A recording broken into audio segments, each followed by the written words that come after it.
วัสดีจ้ามากันอีกแล้วนะจ๊ะวันนี้จะเอาโจจี้ไปปล่อยอีกแล้ว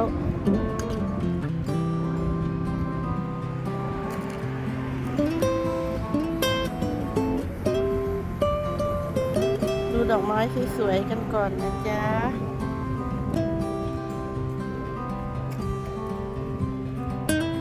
โอเคจ้า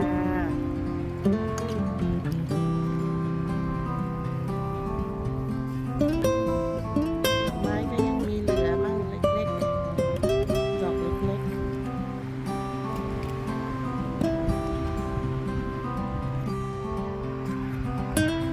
ดีค่ะไปกันอีกแล้วเนอะวันนี้แดดไปดูกันต่อนะคะ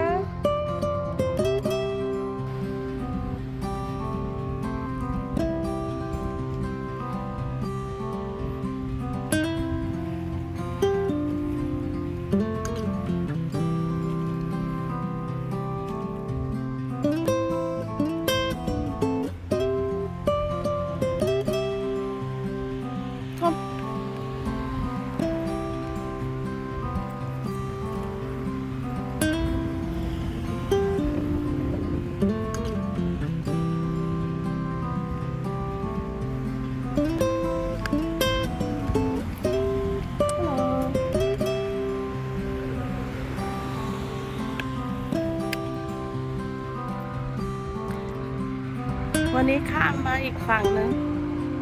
บ้านอยู่ฝั่งทางนู้นน่ะอากาศดีจริงๆวันนี้ฝนตกมาแต่เช้าแล้ว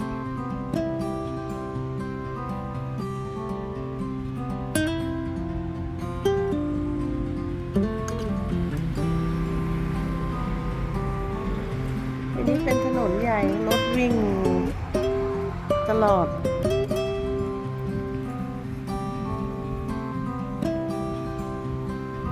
กล้องจับรถวิ่งเร็วก็จะโดน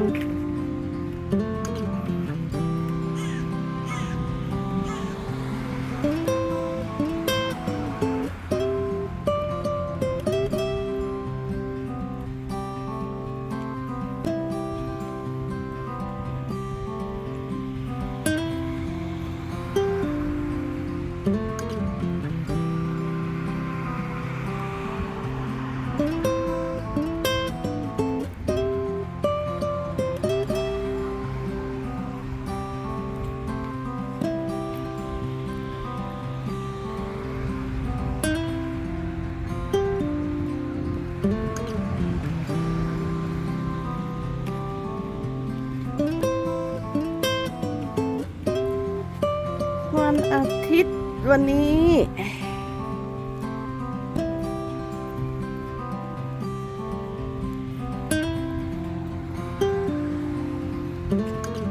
ลูกไอ้นี่กินได้เนี่ย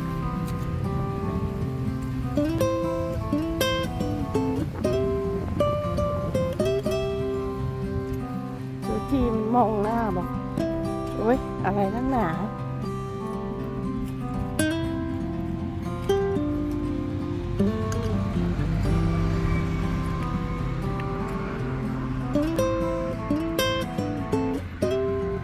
ต้นไม้เขียวชอุ่มแล้วฝนมันตก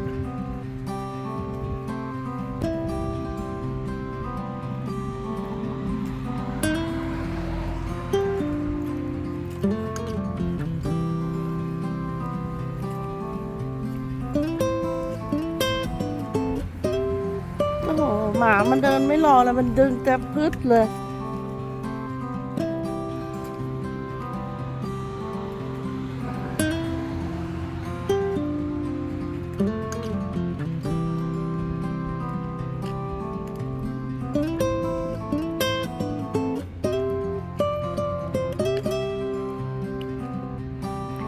ที่นู่นนะเขาเรียกอะไรเขาเรียกทะเลน้ำจืดเนี่ยโจจี้ไปไม่ได้ลูกมางี้เขาทำทะเลน้ำจืดถ้าหน้าร้อน สำหรับเด็ก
ต้นไม้เหลืองๆถ้าร่วงเห็นไหมเขาจะเก็บเอาจะกวาดเอามารวมกันข้างๆทาง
ต้นหญ้าพงเนี่ย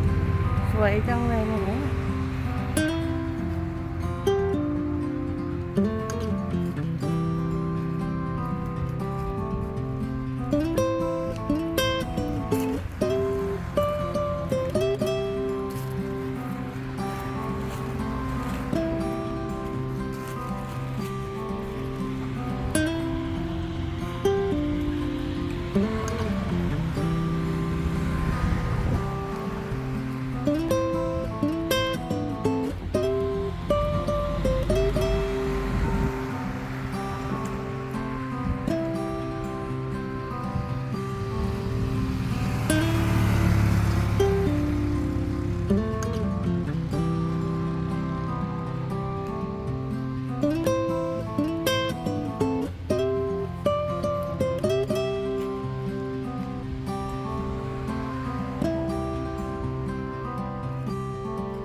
เนี่ยพี่น้องลองดูสินี่มันใช่ไอ้ใบบัวบกไหมเนี่ยมันขึ้นเต็มไปหมดกินได้ไหมใบบัวบกอะเกิดมาไม่เคยเห็นแต่เห็นเขามาขายแต่มันจะใช่ไหมเนี่ยดูสิเยอะเลยอะถ้ากินได้ก็ไม่กินเราตรงนี้หมาเขาเอาหมาปล่อยเที่ยวรถ เนี่ยเยอะเลยเนี่ยบอกด้วยเนี่ยกินได้ไหมเวลาเจอที่อื่นจะได้เก็บใช่ใบบัวบกไหม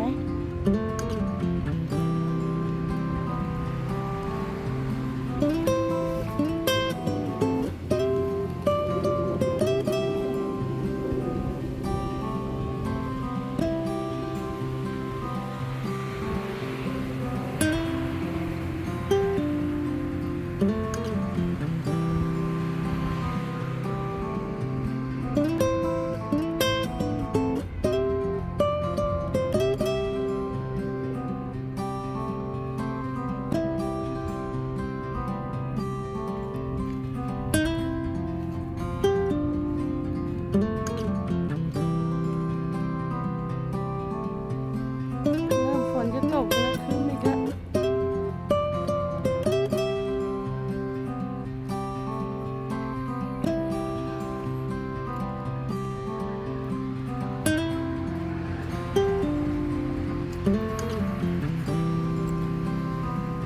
เนี่ยกินได้ไหม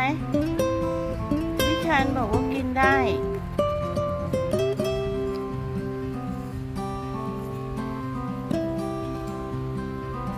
ต้นอะไรมันกินได้มั่งเนี่ยเพื่อจะได้เก็บกินมั่ง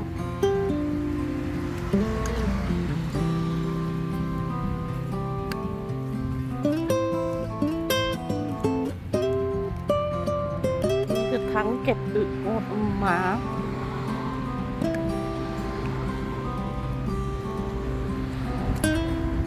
เนี่ยใบเนี่ยกินได้เหรอเนี่ย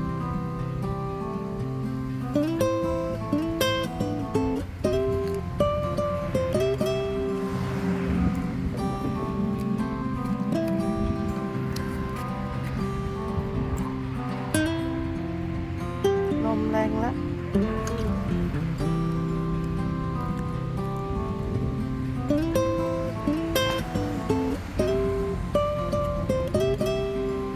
เดี๋ยวจะถ่ายให้ดูวัดของโตกี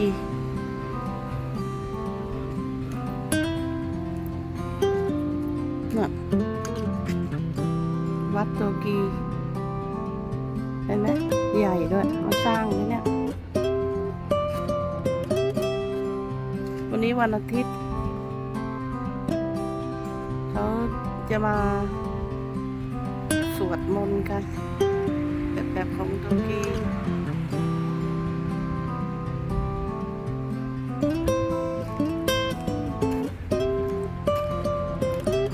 kom ga terug kom maar kom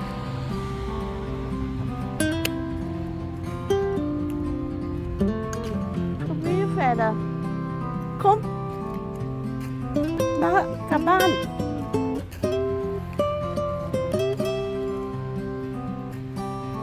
โอเคนะจ๊ะก็แค่นี้ก่อนจ้าเดินกลับละ